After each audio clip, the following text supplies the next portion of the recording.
Welcome to Module 4.4, Forms of Employment, Full-Time, Part-Time and Short-Term Contracts. This is drawn from the Interreg Italia Malta INO programme, with all the material being developed here at the Centre for Entrepreneurship and Business Incubation at the University of Malta. As you can see from this slide, we're currently in Track 4, the vertical track of 8 in the INO curriculum, and this fourth track of the curriculum provides an overview of building a business for startups. Now, please bear in mind that employment is quite simple. Many people get confused about employment, but it really is straightforward. You could argue that anyone with just one customer is usually an employee, with that single customer being the employer. Anyone with more than one customer is either self-employed or running some other form of enterprise, although people can have more than one employer. Typically, an employee usually sells know-how to the employer against an agreed contract, which usually includes a job description and the hours worked. Employers are responsible for deducting tax from employee salary and paying that to the tax authority. What can people sell? Well, only two things really, a service or a product. Generally, an employee sells a service to an employer.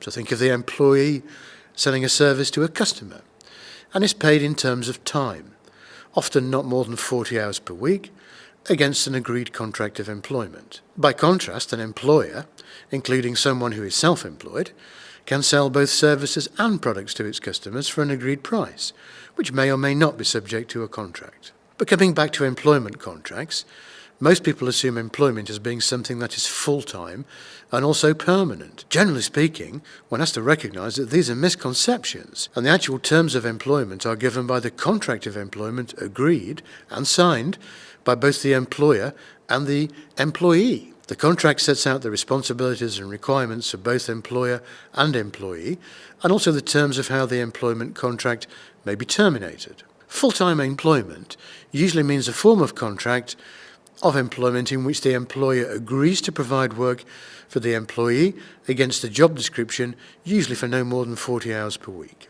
And the agreement means that employment will be provided indefinitely unless certain matters arise on either side, e.g., in extreme conditions, the employee fails to meet the contracted terms, or the employer ceases trading as a business. But is full-time really permanent?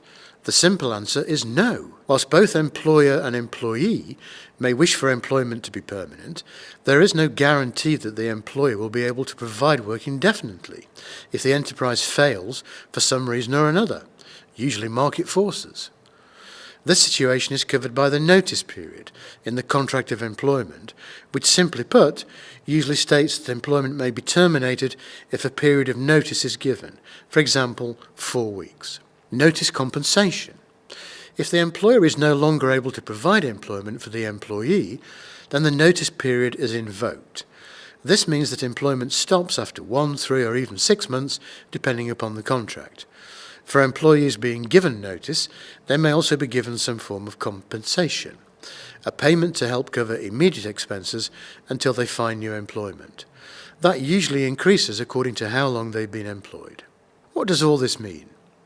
Well, to be honest, any new business founder must think carefully about whether they have enough work to justify employing someone on a full-time basis.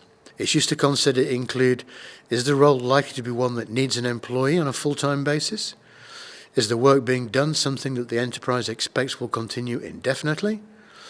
Will the work being done generate enough revenue to cover the costs of employment?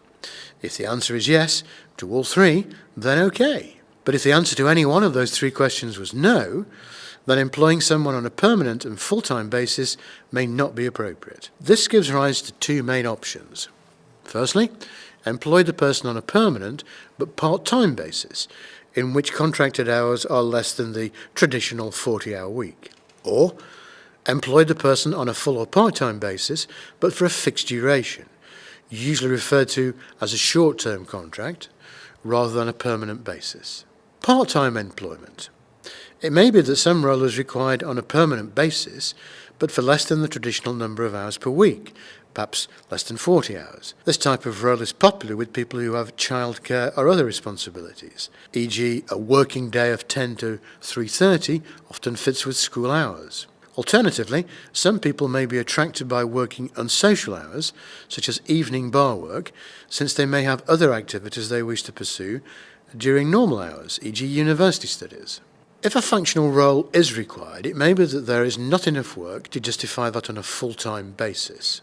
One common example is employing a part-time bookkeeper for a new enterprise. The employer needs to consider if the role is required every day but for limited hours, or whether the role can be delivered over a full working day but for fewer days per week, even perhaps 1 day per week. It's always best if some flexibility can be accommodated for both employer and employee. Short-term contracts are common when the enterprise is engaged with a short-term project for which a permanent employee is not required. Always build into contracts the opportunity to extend the contract if required, and also to terminate early if necessary. Remember that awarding an external contract to a third party, self-employed person or agency staff, is an option to a short-term employee contract. What can frequently go wrong? It turns out that the employee cannot do the job in the way that they claimed. This is dealt with by including a probationary period, commonly 6 months, during which employment can be terminated if performance is inadequate. Or it turns out that the sales revenue expected by the employer is less than anticipated, and this is dealt with by including a clause within the short-term contract to cover that. Finally, to protect the employer, of course any employee may wish to leave employment due to a number of reasons, including they're offered a better job, family circumstances may change, or they are of an age that they wish to retire. Employers are protected from an abrupt end to the employment by the same notice period. That may be used to renegotiate a better remuneration package for the employee so that they remain, or it gives time for the employer to find a replacement.